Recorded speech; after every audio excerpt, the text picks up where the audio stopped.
Hi, welcome to the next edition of Craig's Hangar. My name's Craig Cavello, and I have a Piper 140 Cherokee behind me that I fly about 3 times a week out of Gainesville Airport.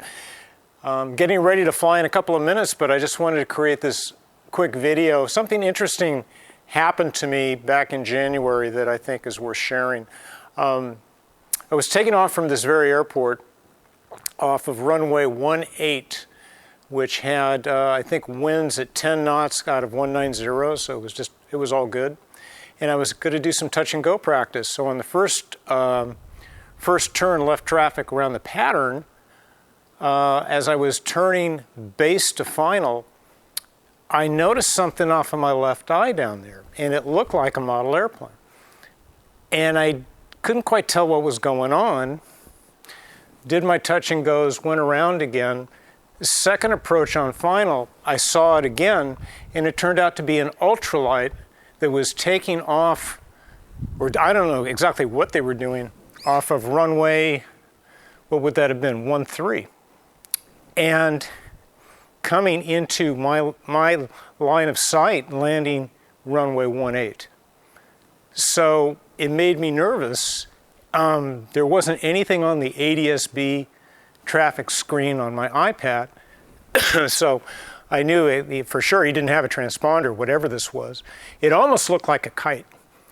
So I flew around again, saw him on my downwind, and he was just all over the place, not talking to anybody either. So when I came in for another approach, I just decided just to call it a day. I wasn't going to be in the pattern with this guy circling around. And there was a Cessna 172 that was getting ready to take off. A friend of mine with a Piper Twin was about 7 miles north coming in, and someone with a Grumman was about 5 miles south on final. So I keyed up the mic and told them there's some ultralight or some type of aircraft at this airport that is flying and not talking to anybody and is not following any pattern practice or pattern procedure. So they thanked me for that. There was a little bit of radio chatter between these pilots about to watch out for this guy. And so I landed uneventfully, came back to this hangar, parked it, and then not looking for trouble, but I took my handheld radio and I took a walk up the ramp here to runway 13.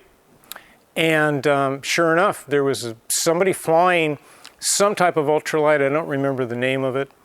It was a registered airplane. And it was unbelievable what this guy was doing. Well, I didn't know if it was a man or a woman at that point. But they were doing these crazy turns at about probably a 60-degree bank, and I'm not exaggerating, this was probably less than 30 feet, 20 feet off the ground. At one point, almost stalled the craft, and they were circling back, doing touch and goes every 20 feet on this runway, taking off, doing these crazy maneuvers, coming back on the same runway, and again doing touch and goes every 20 feet. There was probably, as I had mentioned... so they were doing like 180s? They were doing 180s. And there was a tailwind in one of those directions. So they were landing, I would say, with a good 8 to 10 knot tailwind at one point. I was amazed. So when the person came around again, I waved them off. And it went like this. And they landed.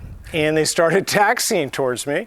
And I kept motioning to cut the engine off on this thing, which finally got the message, and I walked up, and I thought I would find some kid or something, and I didn't. It was a guy about my age, kind of had a thick accent, really nice guy. I said, "What are you doing?"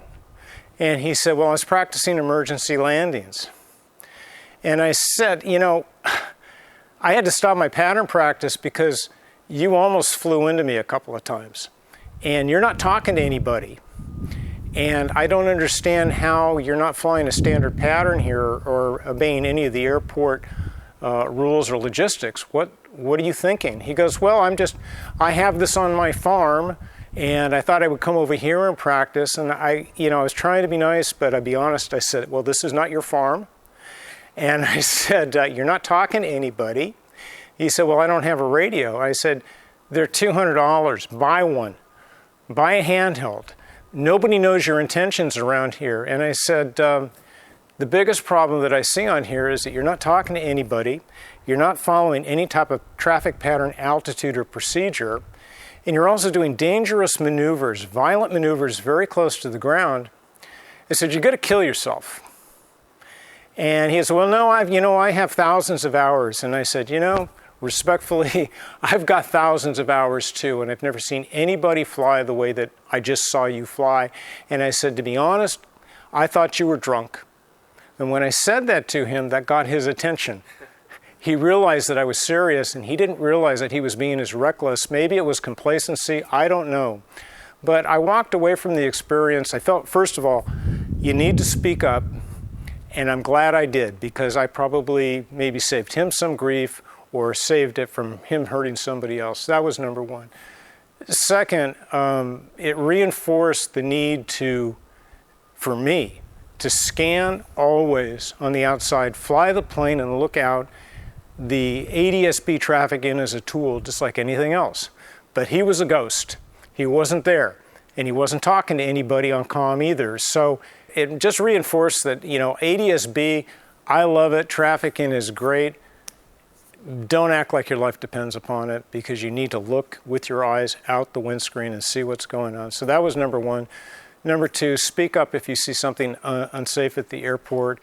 And number three, don't be afraid to go up and talk to a pilot in a very respectful way if you think that his actions are causing a hazard to an airport. I think all of us as pilots have that responsibility. So anyway, just wanted to share that. I've been flying for about 30 years. I have never seen anything like that. I hope to never see anything like that again. And you guys have a great day, and I'm going to go fly.